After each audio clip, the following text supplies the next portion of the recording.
Are you running scared though of Imran Khan? Not at all. I've beaten him in every... He's attracting large crowds. I attract large crowds too. The Pakistan People's Party feels confidence about its chances against Imran Khan. We've beaten Imran Khan's party and Imran Khan himself in each and every by-election that we faced him in, whether it is before his fall or after his fall. And inshallah, when we go to the people of Pakistan for a general election, they will choose the side of sanity over this new, narrow, populist nationalism. Do you have any, is there any truth that there are still back-channel talks taking place between India and Pakistan? No back-channel talks? None whatsoever? None? No. No. Okay. I want to ask you this. You wear the Bhutto legacy. Zulfikar Ali Bhutto, your grandfather, was here for the famous Shimla Agreement, but he was also the one who spoke of a 1,000-year war with India. Your mother and Rajiv Gandhi met, and that was a historic summit at the time, and yet we had terror in Kashmir soon after. How do you, Bilawal Bhutto Zardari, see your grandfather and mother's legacy, and how do you therefore view India and Pakistan in your vision? So, as far as India and Pakistan is concerned, my mother's manifesto, her politics, was based on normalizing relations with India.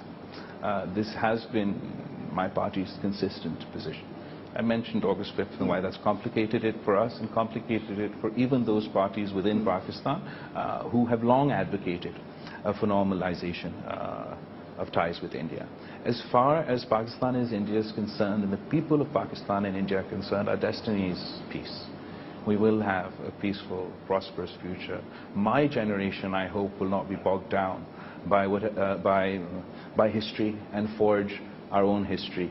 I might sound naive at times. I understand that it's a very complicated task. But this is our fate. This is our destiny. It's interesting because you're moving away in a sense from the 1,000-year war which your grandfather spoke about, and you've got General Asif Bajwa now saying Pakistan cannot afford a war with India. As far as my grandfather, the problem with taking out one sentence anywhere is that it's out of context. I believe that my grandfather came into power at a time when Pakistan was in crisis. We'd lost half our country, and he engaged diplomatically with India. Many within Pakistan say that he won on the negotiating table what had been lost on the battlefield. But we always were in favor of engagement. When my mother became Prime Minister of Pakistan, she was declared a security risk because she dared to believe in peace over war. And I saw my father try. It was the first time in the longest, since the 1950s or whenever, I can't even tell you since when, that when my father was in power, that we unilaterally restored trade ties with India. At the moment, we face a whole host of challenges. Our bilateral ties are frozen for their own reasons. But globally also we're facing enormous challenges. The economic crisis, while acute in Pakistan, is being felt everywhere. We are all suffering the impacts of the COVID pandemic. It's affecting India, it's affecting Pakistan, it's affecting the people in Europe, in America. There's massive inflation. Climate shocks are so severe. What happened in Pakistan last year was out of some sort of apocalyptic movie. Imagine, I said in my speech, a third of the landmass of India underwater, what would that look like?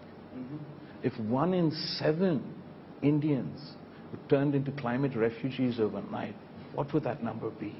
Because that's what happened to us last year. And to top that all off, we have issues like terrorism, the fall of Kabul and the complexities that is causing, which is why we need forums like the SCO, where despite having bilateral issues and differences and some problems that has made bilateral engagement difficult, we have forums like the SCO where we can work together, and that is ultimately the only way to address these problems. Your team is asking me to wind up. I'm going to ask you 2 very small questions. One, am I talking to a future Prime Minister of Pakistan? Because your critics call you an intern foreign minister. Imran Khan is dismissive of you as a I love it when you're underestimated.